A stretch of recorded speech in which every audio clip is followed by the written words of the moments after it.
सारे बच्चे हेडिंग लिखो, वेवी कर्व मेथड। ठीक है, सारे बच्चे हेडिंग लिखो। हम लोग लीनियर इनइक्वालिटी पढ़ रहे थे ना बेटा।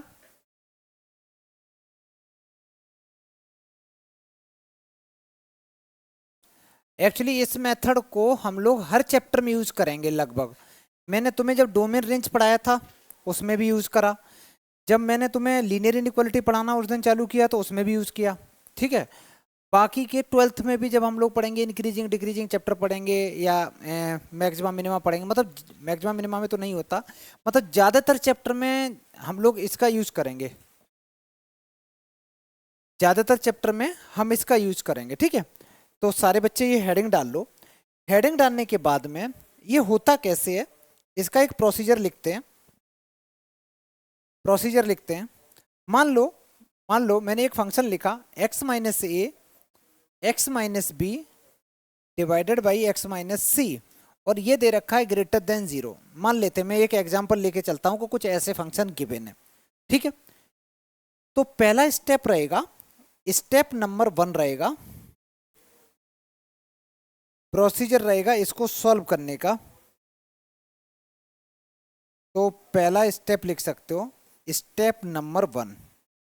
स्टेप नंबर 1 रहेगा find critical points. Find critical points.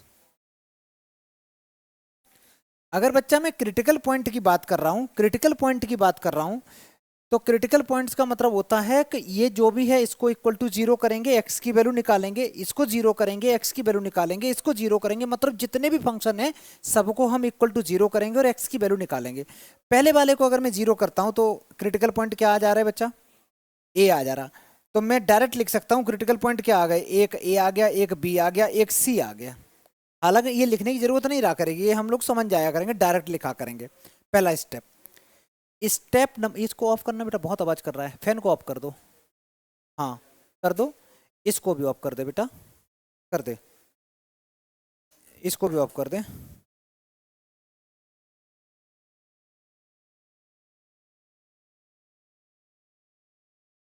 क्या कर रहा बेटा, बेटा ये जब बटे एक बार और करो, करो। हाँ एक बार करना, अभी रुक जाना, एक बार और कर दो बस। ठीक है, अब सही है, अब ठीक है। पहला स्टेप थोड़ा थोड़ा समझ में आया होगा। स्टेप नंबर 2, स्टेप नंबर 2 रहेगा आपका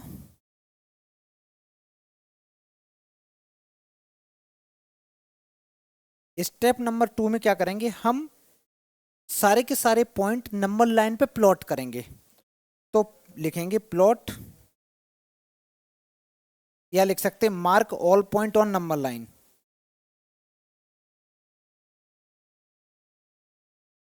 all critical points on number line, ये बच्चा हम लोग नंबर लाइन पे मार्क कर देंगे। ठीक है, स्टेप नंबर 2 करके मैं अगर दिखाऊं तो कुछ ऐसा मैं करूंगा। मैंने ऐसे एक नंबर लाइन बनाई, ये काले कलर की बन रही है, कुछ नहीं दिखेगा, इसको व्हाइट कर लेते हैं। कुछ मैंने ऐसे बच्चा नंबर लाइन बनाई, डिपेंड करता है किसकी वैल्यू बड़ी है, जो सबसे छोटी वैल्यू होगी वो इधर लिखी जाएगी, इधर प्लस इन्फिनिटी होता है। ऐसे करके हम लोग सारी की सारी वैल्यू को मार्क करेंगे। मान लो यहाँ पे मान लिया मैंने ए है, यहाँ पे बच्चा मैंने मान लिया बी है, यहाँ मान लिया सी है। ध्यान से समझना बात को, लिखने पे मत फोकस करो बेटा। अगर जो भी न्यूमरेटर पार्ट होता है, जो न्यूमरेटर पार्ट होता है, तो न्यूमरेटर पार्ट में हम जो क्रिटिकल पॉइंट होते हैं उनको डार्क, मतलब डार्क का मतलब है इंक्लूड कर सकते हैं, लेकिन कब, जब यहाँ इक्वल टू होगा। इक्वल टू होगा तो न्यूमरेटर पार्ट वाले को तो हम इंक्लूड करेंगे, डिनोमिनेटर वाले को कभी नहीं करेंगे इंक्लूड। क्यों, क्योंकि डिनोमिनेटर वाले को इंक्लूड कर लेंगे, सपोज हमने x की वैल्यू सी ले ली अगर, तो भाई c माइनस सी तो 0 होता है, तो वो अनडिफाइन हो जाएगा। एनीथिंग अपॉन 0, मतलब ऊपर कुछ कांस्टेंट है नीचे 0 है, तो ये तो मेरा अनडिफाइन हो जाएगा। तो हम लोग क्या करेंगे, डिनोमिनेटर में जो भी जितने भी क्रिटिकल पॉइंट आएंगे उनको हमेशा एक सर्कल से डिनोट करेंगे। जैसे मैंने बच्चा यहाँ सर्कल से डिनोट कर दिया। लेकिन अब तुम मेरे को बताओ, ए और बी जो पॉइंट है उनको मैं सर्कल बनाऊं या डार्क करूं। अभी हमें डार्क नहीं कर सकते, इस केस में डार्क इसलिए नहीं कर सकते क्योंकि इक्वल टू नहीं है। अगर यहाँ पे इक्वल टू होता अगर यहाँ इक्वल टू का साइन ऐसा होता तो मैं क्या करता, क्रिटिकल पॉइंट पे डार्क कर देता, इंक्लूड कर लेता। समझ में आया? ठीक है, तो अभी हम मान के चलते भाई हमारे पास नहीं है। स्टेप नंबर 3, 2 स्टेप हो गए। स्टेप नंबर 3, अगर आज की क्लास में कोई बच्चा अगर नहीं समझा, पूरी क्लास सिर्फ कंसेप्ट पढ़ा रहा हूं मैं, जो पहले पढ़ाया हुआ है उसी को मैं बिल्कुल जीरो से पढ़ा रहा हूँ। जिस बच्चे को समझ में नहीं आया उसके घर फोन किया जाएगा और उसका सब्जेक्ट ही चेंज कराऊंगा, मैथ्स हटा के उसको दूसरा सब्जेक्ट पकड़ा देंगे, कुछ ऐसा ही पकड़ा देंगे, हिंदी बिंदी कुछ पकड़ा देंगे मस्त एकदम, है ना, फारसी पकड़ा देंगे, ऐसे सब्जेक्ट पकड़ा देंगे जिसमें नंबर आते हैं 9900। नहीं उसमें नहीं आते बेटा, बायो टफ हो जाती है। सुनो क्या, हाँ ठीक। स्टेप नंबर 3 क्या रहेगा, हम लोग चेक करेंगे। चेक किसको करेंगे, तो हम लोग स्टेप नंबर 3 में चेक करेंगे प्लस माइनस किस में होगा। तो चेक प्लस एंड माइनस। ये प्लस माइनस मैंने जो लिखा इसका सिंपल मीनिंग, तो इतने पीछे बैठता बेटा, क्या तुम्हें दिखाई भी नहीं देता हो? यहाँ क्यों नहीं बैठते हो? आगे आओ, आगे आओ, यहाँ पे आओ।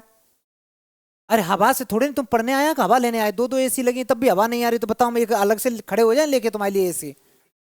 हवा नहीं आ रही है, पढ़ना बेटा, दिखने से नहीं मतलब होता। यहाँ बैठो तो कुछ समझ में भी आए।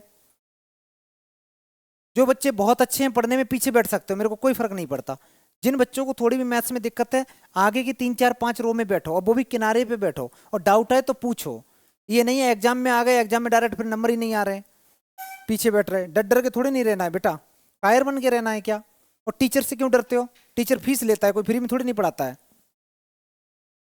सुनो, अब हम लोग जो चेक करेंगे प्लस माइनस, इसका सिंपल मीनिंग क्या है कि कोई भी इनके बीच का हम वैल्यूज कंसीडर करेंगे, और कंसीडर करने के बाद में इस पूरे फंक्शन में पुट करेंगे एक्स की जगह, ठीक।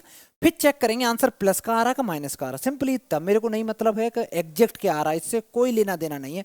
हम कोई बीच का इंटरवल लेंगे, कोई वैल्यू लेंगे, पूरे में एक्स की जगह पुट करेंगे, प्लस आ रहा तो प्लस लिख देंगे, अगर माइनस आ रहा तो इसके ऊपर माइनस लगा देंगे, डन। ऐसे ही इसके बीच की वैल्यू सोचेंगे कुछ, ऐसे ही इसके बीच की कुछ वैल्यू सोचेंगे, ऐसे ही इसके। अभी कितने इंटरवल हैं? 1